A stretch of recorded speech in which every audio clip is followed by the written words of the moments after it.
बिस्मिल्लाहिर्रहमानिर्रहीम। शुरू करते हैं अल्लाह के बबरकत नाम से जो बड़ा मेहरबान नहायत रहम करने वाला है। अस्सलाम वालेकुम लिसनर्स, उम्मीद करती हूँ आप सब खैरियत से होंगे।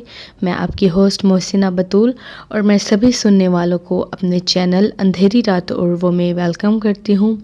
लिसनर्स, आज मैं आपके लिए बहुत ही खौफनाक हॉरर स्टोरीज़ लेके आई हूँ। अगर आपको मेरी स्टोरीज़ पसंद आएँ तो अपनी राय कमेंट बॉक्स में ज़रूर शेयर कीजिएगा। लिसनर्स, अगर आप भी स्टोरीज शेयर करना चाहते हैं मेरे साथ तो आप कमेंट बॉक्स में अपनी स्टोरी शेयर कर सकते हैं या मेरे फेसबुक अकाउंट मोहसिना बतूल के नाम से है, आप उस पर स्टोरी शेयर कर सकते हैं। लिसनर्स, हम बढ़ते हैं अपनी खौफनाक कहानियों की तरफ। हमारे आज के पहले स्टोरी सेंडर हैं दानिश, जो कि सियालकोट के रिहायशी हैं। दानिश कहते हैं कि मोहसिना, मैं आपसे अपनी मामू की लाइफ में होने वाली स्टोरी शेयर करना चाहता हूँ।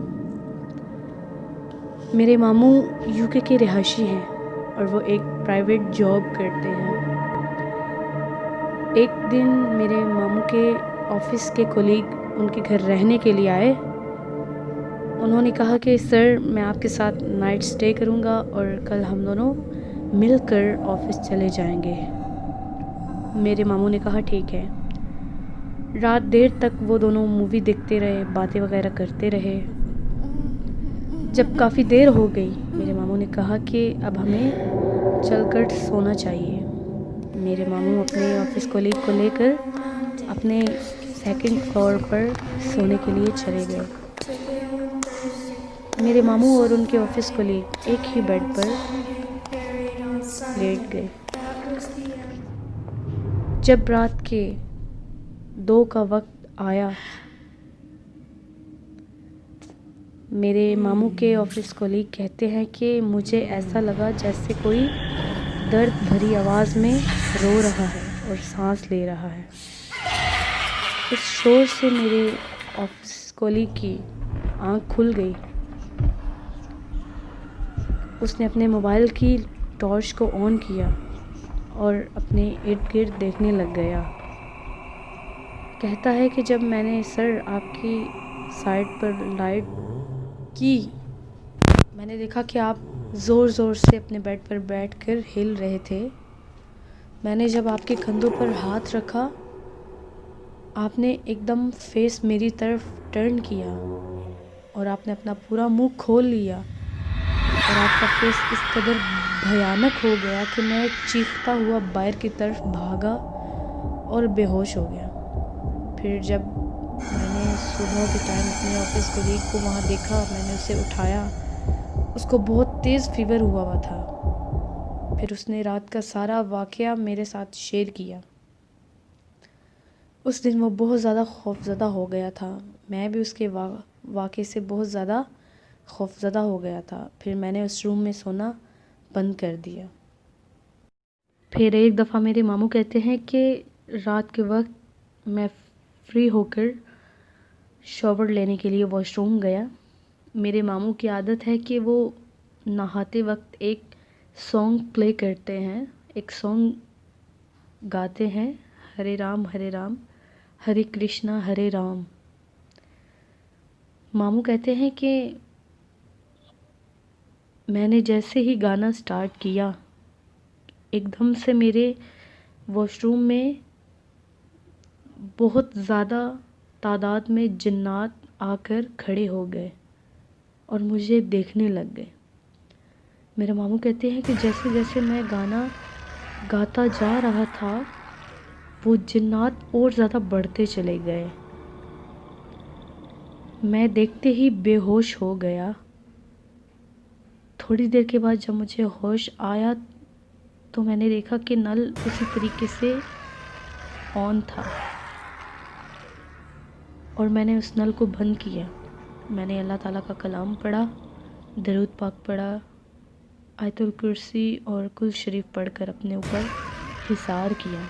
फिर मैंने कभी भी ऐसी हरकत दोबारा नहीं की। मैंने कभी भी वॉशरूम में कोई भी गाना नहीं गाया। ये उस दिन के बाद मुझे नसीहत हो गई थी कि मैंने कोई भी गाना वॉशरूम में नहीं गाना। लिसनर्स, ये थे दानिश, जिन्होंने अपने मामू की स्टोरी हमारे साथ शेयर की। दानिश, आपका बहुत शुक्रिया, आपने अपने मामू की स्टोरी हमारे साथ शेयर की।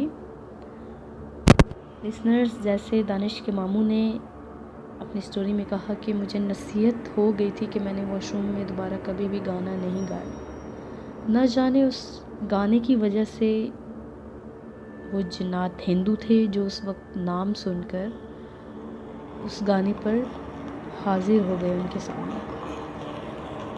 मुझे याद है कि एक दफ़ा मेरी अम्मी ने मुझसे एक बात शेयर की थी कि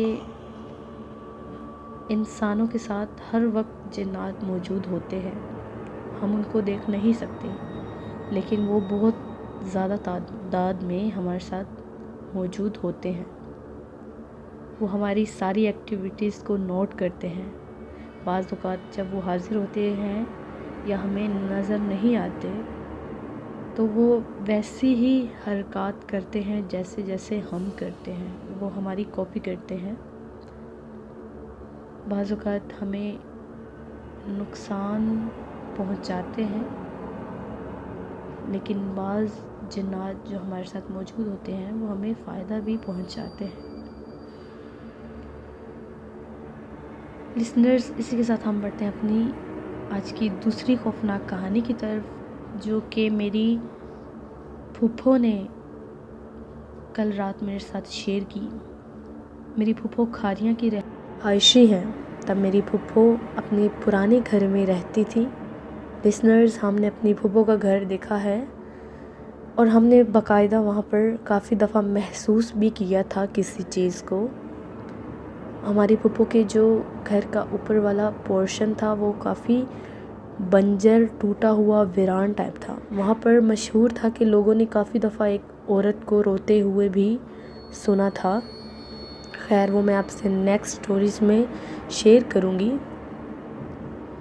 मेरी फूफो कहती है कि मैं फ़जर की नमाज़ पढ़कर ड्राइंग रूम में सोने के लिए चली गई। मेरी फूफो के रूम्स में काफ़ी फ़ासला था, एक रूम से दूसरे रूम में काफ़ी फ़ासला था।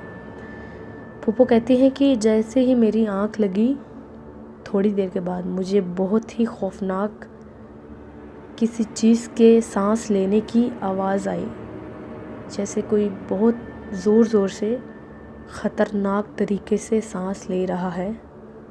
जैसे ही मैंने वो आवाज़ सुनी, मैं ज़ोर ज़ोर से अल्लाह ताला का कलाम पढ़ना शुरू हो गई और मैं उस रूम से भागी। मैंने इधर उधर नहीं देखा। मेरे जहन में जो भी अल्लाह ताला के कलाम आ रहे थे, मैंने पढ़ना स्टार्ट कर दिया और दूसरे रूम में आकर अपनी बेटी के साथ लेट गई। फिर जब मैं सुबह उठी तो मैंने सबको बताया। फिर सब ने मुझे मना किया है कि अम्मी, आइंदा के बाद आपने उस रूम में अकेले नहीं सोना, क्योंकि उस रूम में काफ़ी दफ़ा मेरी फूफो के बेटे ने भी किसी चीज़ को देखा था और मेरी कज़न्स ने भी काफ़ी दफ़ा नोट किया था वहाँ पर किसी चीज़ को। लिसनर्स, ये थी मेरी फूफो की सच्ची खौफनाक कहानी जो मैंने आपके साथ शेयर की। इंशाल्लाह ताला नेक्स्ट स्टोरी मैं आपके साथ शेयर करूँगी जो मेरे फूफो के घर में हमारे साथ हुई थी।